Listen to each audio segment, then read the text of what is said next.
ಮಾನ್ಯ ಅಧ್ಯಕ್ಷ, ಇಲ್ಲ ಯಾರು ನೀವು ಎದ್ದು ಮಾತಾಡ್ತೀರಿ? ಯಾರು ಕೊಡ್ತಾರೆ ಅವಕಾಶ? ಅವ್ರಿಗೆ ಬೇಕಾ ಅವ್ರು ಮಾತಾಡ್ತಾರೆ, ನಿಮ್ಗೆ ಬೇಕಾಗ ನೀವು ಮಾತಾಡ್ತಾರೆ, ಇವರಿಗೆ ಬೇಕಾದ ಇವರು ಮಾತಾಡ್ತಾರೆ, ಅವ್ರು ಸರಿಯಾಗಿದೆ, ಎಲ್ಲ ಕಡೆ ಸರಿ ಆಗ್ತದೆ. ಈಗ ಇದೇ ಸಬ್ಜೆಕ್ಟ್ ಬೇಡ ರಿಪ್ಲೈ ಮಾಡುವಾಗ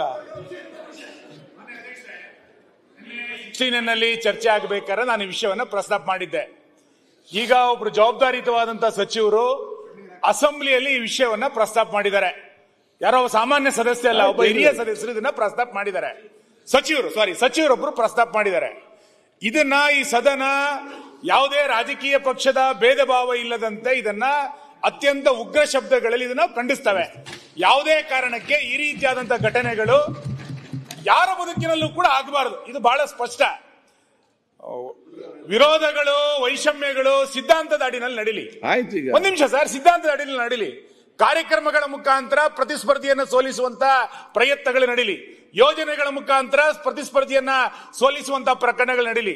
ಹನಿ ಟ್ರ್ಯಾಪ್ ಮುಖಾಂತರ ಇನ್ನೊಬ್ಬನನ್ನ ನೀವು ಕಟ್ಟಿ ಹಾಕುವಂತ ಪ್ರಯತ್ನ, ಒಬ್ರು ಒಳಗೆ ಇನ್ನೊಬ್ರೊಳಗೆ ಪ್ರಭಾವಿಗಳಿದ್ದಾರೆ ಒಬ್ರು ಸಚಿವರು ಹೇಳಿದ್ದಾರೆ.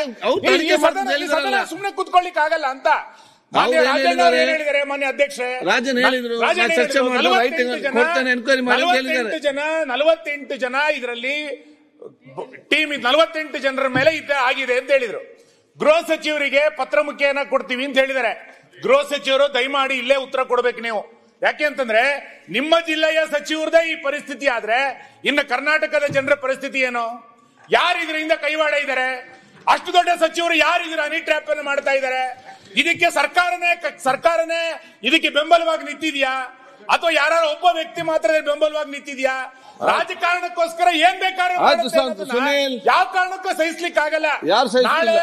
ನಾಳೆ ಎಲ್ಲರ ಮೇಲೂ ಬರ್ಬೋದು ಮಾನ್ಯ ಅಧ್ಯಕ್ಷರೇ. ಇದು ಗೌರವದ ಪ್ರಶ್ನೆ, ಇದು ರಾಜಕಾರಣ ಅಲ್ಲ. ಇದರಲ್ಲಿ ಇದು ಗೌರವದ ಪ್ರಶ್ನೆ. ರಾಜಣ್ಣ ಅತ್ಯಂತ ಭಾವನಾತ್ಮಕವಾಗಿ ಮಾತಾಡಿದ್ರು. ರಾಜಣ್ಣನ ಪರ ಯಾರ ಜೀವನದಲ್ಲಿ ಈ ತರ ಆದ್ರೂ ಕೂಡ ಅವ್ರ ಫಲವಾಗಿ ನಾವೆಲ್ಲರೂ ಕೂಡ ನಿಲ್ಲೇಬೇಕು. ಹೆಂಗ್ ನಡೆಸ್ತಾರೆ ಹಿಂಗೆಲ್ಲರೂ ಕೂಡ ಹನಿ ಟ್ರ್ಯಾಪ್ ಅಂತಂದ್ರೆ?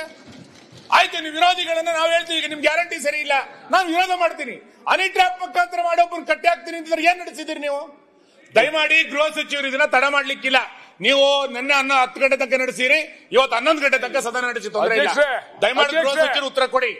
ಈ ರೀತಿ ರಾಜ್ಯದಲ್ಲಿ ಒಂದು ಘಟನೆ ನಡೆದಾಗ ನಾಳೆ ನೋಡೋಣ ಇವತ್ತು ನೋಡೋಣ ಅಂತ ಹೇಳಿ ಆಗಲ್ಲ. ಸದನ ನಡೀತಾ ಇದೆ. ರಾತ್ರಿ 12 ಗಂಟೆ ತನಕ ಸದನ ನಡೆಸಿ. ಗೃಹ ಸಚಿವರು ಹೇಳ್ತಾ ಇಲ್ಲಿದ್ದಾರೆ, ಉತ್ತರ ಕೊಡಿ.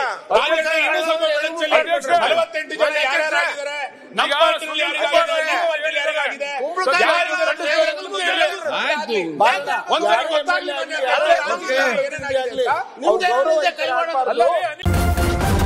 ನ್ಯೂಸ್ ಫಸ್ಟ್ ನಿರ್ಭೀತಿಯಿಂದ ನಿಮ್ಮ ಪರವಾಗಿ.